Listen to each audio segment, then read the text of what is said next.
तुर्की के लोगों ने एर्दोगन से बहुत ही खतरनाक मांग कर डाली। तुर्की में मौजूद फिलिस्तीन के समर्थक ये मांग कर रहे हैं कि एर्दोगन अपनी तुर्क फौज गाजा में भेजें।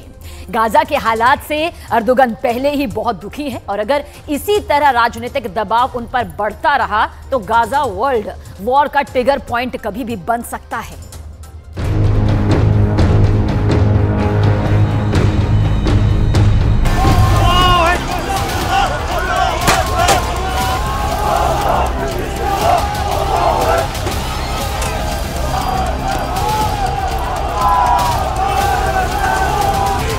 तुर्की की जनता सड़कों पर उतर आई है।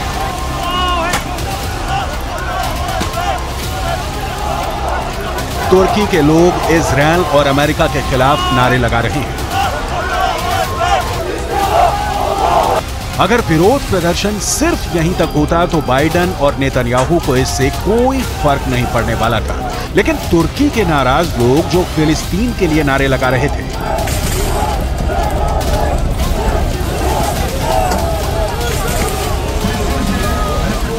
तुर्की के दक्षिण में मौजूद अदाना एयरबेस पर पहुंच गए, जो अमेरिका का सैन्य अड्डा है और दावा किया जाता है कि यहां पर 50 की संख्या में एटम बम रखे हुए हैं। ये विरोध प्रदर्शन अदाना की सड़कों पर भी हो सकता था, लेकिन क्या जानबूझकर परमाणु बम वाले ठिकानों पर भीड़ का हमला करवाया जा रहा है?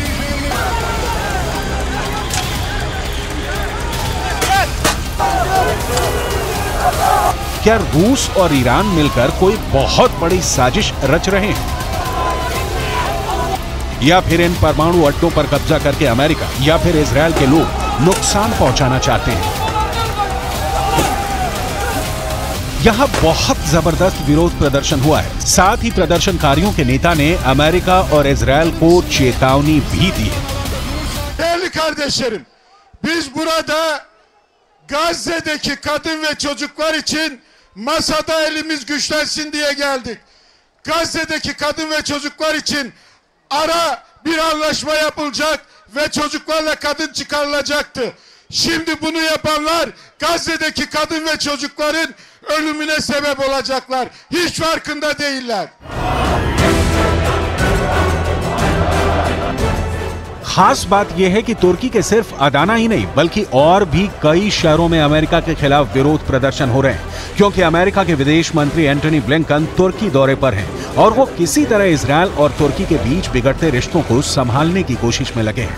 लेकिन तुर्की के अंदर जहां से अमेरिका के विदेश मंत्री एंटनी ब्लिंकन का दौरा होना था, वहां पर हमास के प्रवक्ता अबू उबैदा की तस्वीरें लगाई गई थी ताकि अमेरिका को ये बताया जा सके कि आखिर तुर्की के लोग क्या चाहते हैं। इजरायल और फिलिस्तीन के कुछ अखबारों में तो यहां तक छपा है कि तुर्की के लोग ये मांग कर रहे हैं कि तुर्क सेना को गाजा के लोगों की रक्षा के लिए रवाना किया जाए। तुर्की के राष्ट्रपति तैयब एर्दोगन एक मंझे हुए राजनेता है, पब्लिक की नब्ज को समझते हैं, इसलिए उन्होंने तुर्की के इस्तांबुल में एक बहुत बड़ी रैली की थी और नेतन्याहू को आतंकवादी कहा। Ufkumuzun uzandığı her yerde kalplerini ve gözlerini bize çevirmiş kardeşlerimizin derdiyle dertlendiğimiz, yardım eli uzattığımız, gerektiğinde sınırlarımızı açtığımız kardeşlerimize yaptığımız gibi Gazze için de bugün olduğu gibi kıyamdayız. इस मौके पर बेहद चालाकी से अमेरिका ने ओहियो क्लास की अपनी परमाणु पनडुब्बी भूमध्य सागर में उतार दी है। अमेरिका की नौसेना ने बताया है कि उसकी ओहियो क्लास की एक परमाणु पनडुब्बी यूएस सेंट्रल कमांड के ऑपरेशनल एरिया में पहुंच गई है। कमांड ने सोमवार को सुएज नहर से गुजरते हुए इस परमाणु पनडुब्बी की एक तस्वीर भी प्रकाशित की है। आमतौर पे पनडुब्बियों की तैनाती को गुप्त रखा जाता है, क्योंकि जब तक वो दुश्मन की नजर में ना आएंगी तब तक ज्यादा प्रभावी रहेंगी। लेकिन बावजूद इसके अमेरिका ने ये ऐलान किया है कि उसकी पनडुब्बी भूमध्य सागर में तैनात है ताकि इजरायल के दुश्मनों में खौफ का माहौल पैदा हो। हालांकि अमेरिका की नौसेना ने ओहियो क्लास की इस परमाणु पनडुब्बी की पूरी पहचान का खुलासा नहीं किया है, लेकिन इस तरह की पनडुब्बियों में टॉम हॉक क्रूज मिसाइलें होती हैं। इन पनडुब्बियों में ट्राइडेंट 2 बैलिस्टिक मिसाइलें भी होती हैं, जो अमेरिका की परमाणु मिसाइल है और एक साथ कई वॉर हेड ले जा सकती है।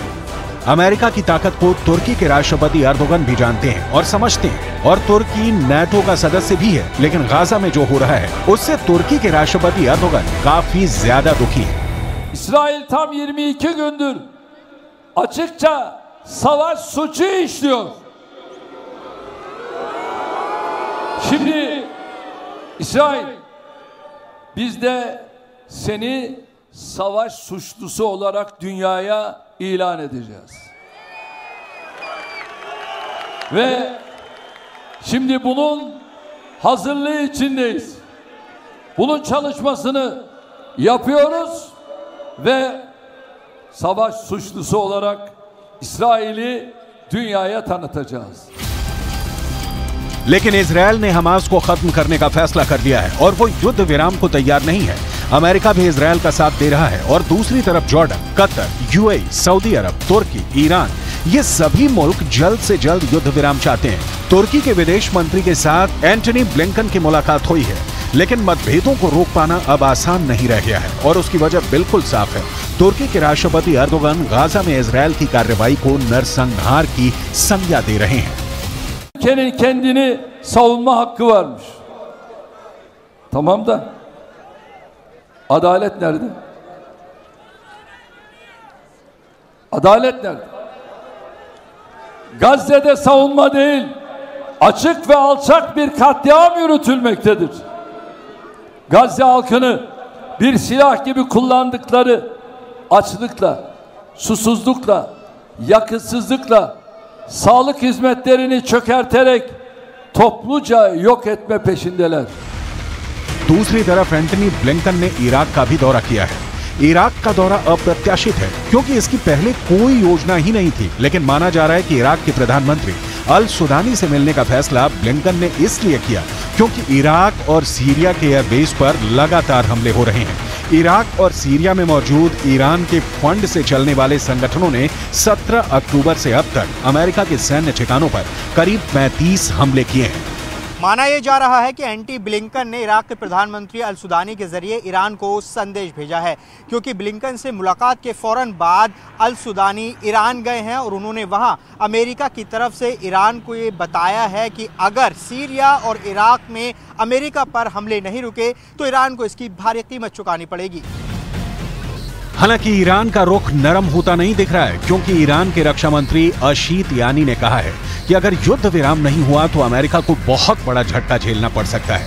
दूसरी तरफ इजरायल ने ये रणनीति बनाई है कि वो 7 अक्टूबर को हुए आतंकी हमले की तस्वीरें पूरी दुनिया को दिखाएगा ताकि उसके खिलाफ दुनिया में बन रहा माहौल कामयाब ना हो पाए।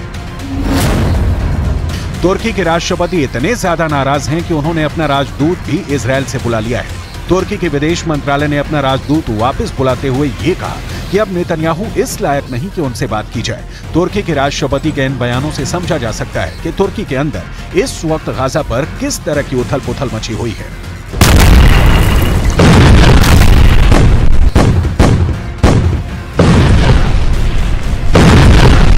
Ülkenin kendini savunma hakkı varmış.